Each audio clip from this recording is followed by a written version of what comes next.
ہمارے نور پر جلوہ فرما معزز علماء کرام اور ارباب علم و دانش، ہمارے سامنے بیٹھے ہوئے محترم سامعین کرام، السلام علیکم ورحمۃ اللہ وبرکاتہ۔ وعلیکم السلام ورحمۃ اللہ وبرکاتہ۔ نحمده ونصلي ونسلم على رسوله الكريم، اما بعد فاعوذ بالله من الشيطان الرجيم، بسم الله الرحمن الرحيم، وأقيموا الصلاة وآتوا الزكاة وما تقدموا لأنفسكم من خير تجدوه عند الله إن الله بما تعملون بصير۔ صدق الله مولانا العظيم وصدق رسوله النبي الأمين الكريم،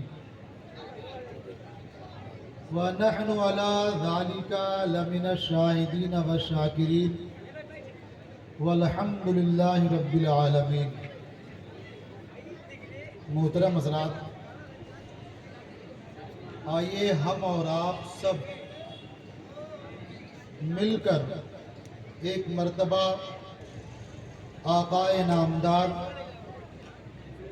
مدینے کے تاجدار، حبیب کبریا، امام الانبیاء، بے کسوں کے کس، بے بسوں کے بس، بے سہاروں کے سہارا، بے چاروں کے چارہ، غریبوں کے حامی، یتیموں کے والی، شفیع المذنبین، رحمت للعالمین، حضور احمد مجتبیٰ محمد عربی مصطفیٰ صلی اللہ تعالی علیہ وآلہ وسلم کی بارگاہ ناز میں انتہائی عقیدت و محبت کے ساتھ درود و سلام کا نذرانہ پیش کرنے اور پڑھیں۔ اللہم صلی علی سیدنا شفیعنا مولانا محمد معدن الجود والکرم وآلہ وبارک وسلم صلاۃ و سلاما علیک یا رسول اللہ وصلاۃ و سلاما علیک یا حبیب اللہ۔ حضرات، آج اس حقیقت سے شاید ہی کسی کو انکار ہو کہ ہر فرد پریشان حال ہے، ہر گھر میں بے چینی ہے، اضطراب ہے۔ ہمارے سماج اور معاشرے میں عجیب سی بے چینی اور انتشار کی کیفیت پائی جاتی ہے۔ ہر شخص کچھ کرنا چاہتا ہے، کچھ بننا چاہتا ہے اور لوگوں کے درمیان نمایاں ہونا چاہتا ہے، اور اسی مقصد سے کبھی کبھی وہ راہ راست سے ہٹ جاتا ہے۔ مالدار بننے کے لیے کبھی کبھی صراط مستقیم چھوڑ کر کے ناجائز اور حرام راستے اختیار کرتا ہے۔ عزت و شہرت پانے کے لیے جھوٹ بولتا ہے اور طرح طرح کے پروپیگنڈے کرتا ہے، جبکہ اس حقیقت سے کوئی انکار نہیں کر سکتا کہ دنیا کی ہر چیز اللہ جل شانہ کے تابع فرمان ہے۔ کوئی چیز اپنی مرضی سے کچھ نہیں کر سکتا۔ آپ اس کا مشاہدہ کر سکتے ہیں۔ ہر شخص یہ جانتا ہے کہ چھری کا کام کاٹنا ہے، چھری تیز کر لیں جس چیز پر چلائیں گے وہ کٹ جائے گی. لیکن کیا کبھی سچائی پہ غور کیا کہ یہ چھری اپنی مرضی سے نہیں کاٹتی ہے، بلکہ جسے کاٹنے کا حکم پروردگار ہوتا ہے اسے کاٹتی ہے، اور جسے نہ کاٹنے کا حکم ہوتا ہے اسے نہیں کاٹتی.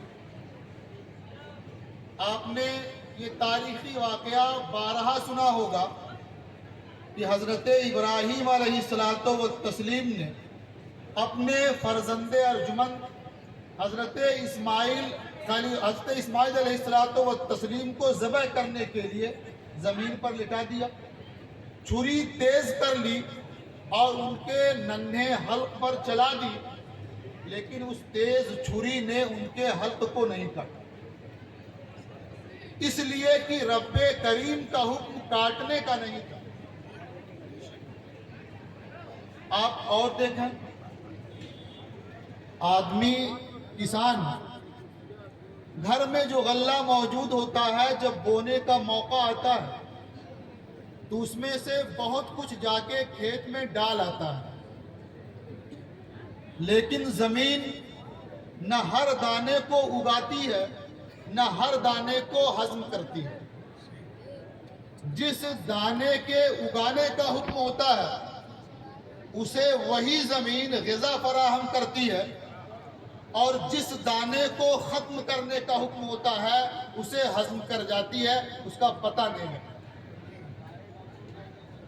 بڑے بڑے پہلوان، بڑے بڑے جاندار مر گئے، زمین میں دفن ہو گئے اور ان کا نام و نشان باقی نہیں رہا، لیکن ایک دانہ جسے کسان کھیت میں ڈالتا ہے جس کے بارے میں رب کا حکم ہوتا ہے تو وہی زمین اس دانے کی پرورش کرتی ہے، اس کی حفاظت کرتی ہے اور اس کے لیے غذا کا انتظام کرتی ہے.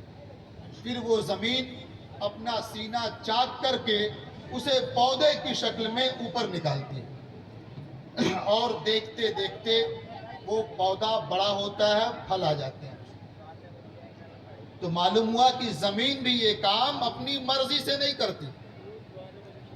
اسی سے ہمیں یہ سمجھ میں آتا ہے کہ انبیاء کرام جنہیں قبروں میں دفن کر دیا گیا یہ اسی طرح سے آج بھی زندہ ہیں جس طرح سے اپنی ظاہری زندگی میں زندہ تھے، اس لیے کہ ان کے بارے میں پروردگار نے صاف فرما دیا کہ اللہ نے زمین پر انبیاء کے جسموں کو کھانا حرام قرار دے دیا. تو یہ زمین کوئی کام اپنی مرضی سے نہیں کرتی. جب اللہ نے انبیاء کے جسم کو کھانا حرام کر دیا تو زمین کبھی بھی کسی نبی کے جسم کو نہیں کھا سکتی. تو اس سے ہمارا عقیدہ اور واضح ہو جاتا ہے. ہم اور آگے دیکھتے ہیں، نبی آخر الزماں کی بارگاہ میں حاضری دیتے ہیں. آپ جانتے ہیں کہ کوئی وزنی چیز ہو اوپر سے نیچے آ جائے یہ فطرت کے مطابق لگتا ہے، لیکن وہی چیز نیچے سے اوپر چلی جائے یہ فطرت کے خلاف لگتا ہے. لیکن جب سرکار کی بارگاہ میں آپ دیکھیں گے تو آپ کو پتہ چلے گا کہ نبی آخر الزماں نے کھجور کے گچھے کی جانب اشارہ کیا تو درخت سے الگ ہو کر کے آپ کی گود میں آ گئے. پھر دوبارہ جب اشارہ ہوا تو وہی کھجور کا گچھا آپ کی گود سے جا کر درخت سے لگ گیا.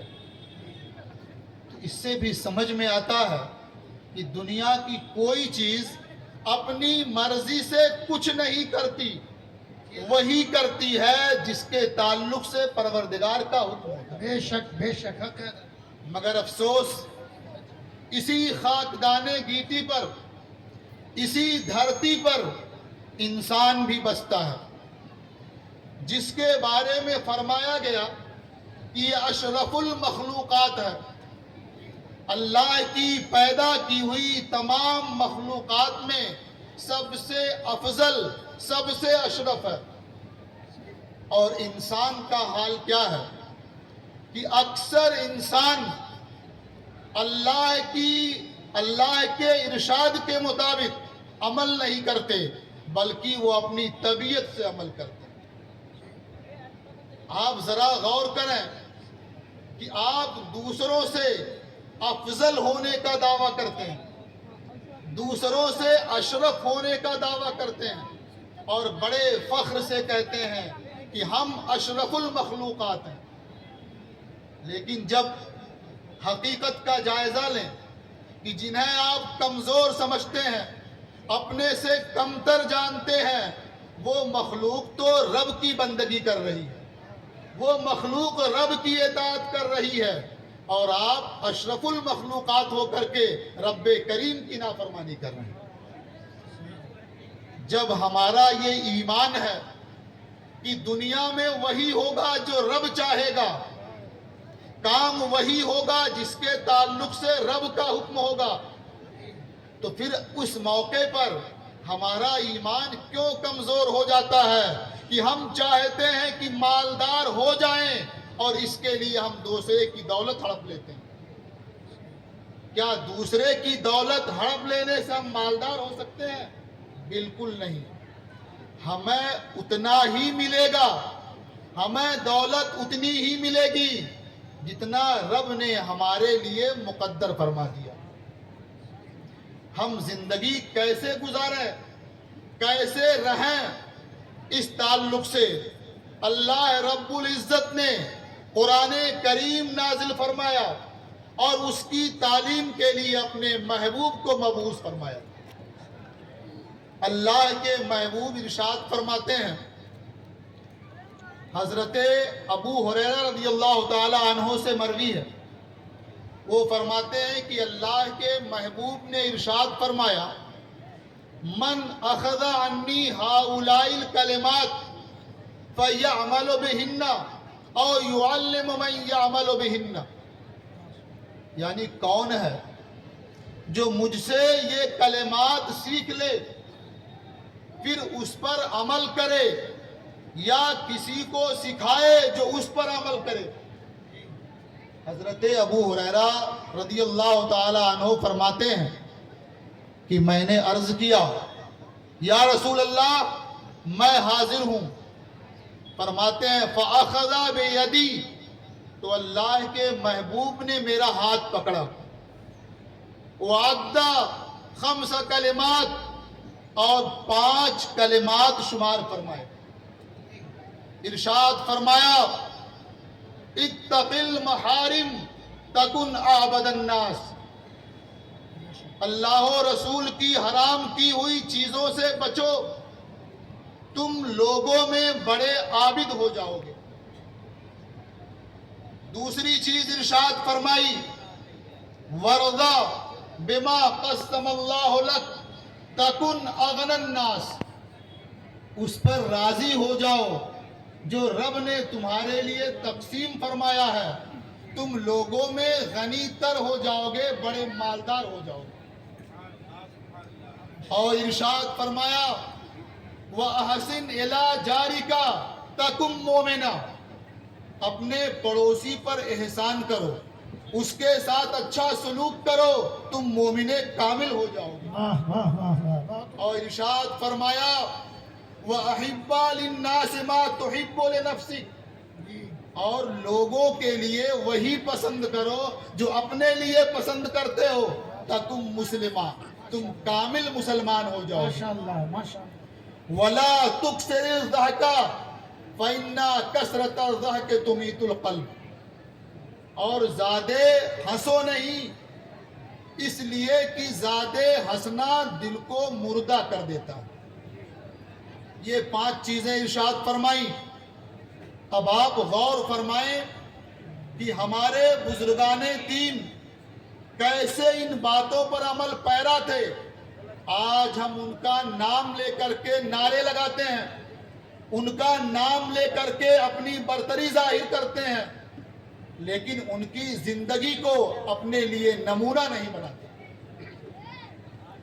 اس حدیث پاک میں اللہ کے محبوب نے جو پہلی تعلیم دی، ارشاد فرمایا، اتق المحارم، اللہ و رسول کی جانب سے حرام کی گئی چیزوں سے بچو، تکن عابد الناس، تم لوگوں میں بڑے عابد ہو جاؤ گے۔ ہم نے اور ہم سب امام اعظم ابو حنیفہ رحمۃ اللہ علیہ کی تقلید کرتے ہیں، ان کے مقلد ہیں اور اس لیے حنفی کہلاتے ہیں۔ جب ہم ان کی حیات کا مطالعہ کرتے ہیں تو ہمیں پتہ چلتا ہے کہ ہمارے امام اللہ و رسول کی حرام کردہ چیزوں سے تو بچتے ہی تھے، ان چیزوں سے بھی بچتے تھے جس میں حرام کا وہم ہو جائے، شبہ ہو جائے۔ چنانچہ آپ کے سوانح نگاروں نے لکھا ہے کہ ایک مرتبہ کوفہ کے اندر کچھ چھینی ہوئی بکریاں آ گئیں، یعنی مالک سے خریدی نہیں گئیں، ان کی مرضی کے بغیر کسی نے چھین کر کے وہ بکریاں کوفہ میں پہنچا دی۔ امام اعظم ابو حنیفہ رحمۃ اللہ علیہ کو معلوم ہوا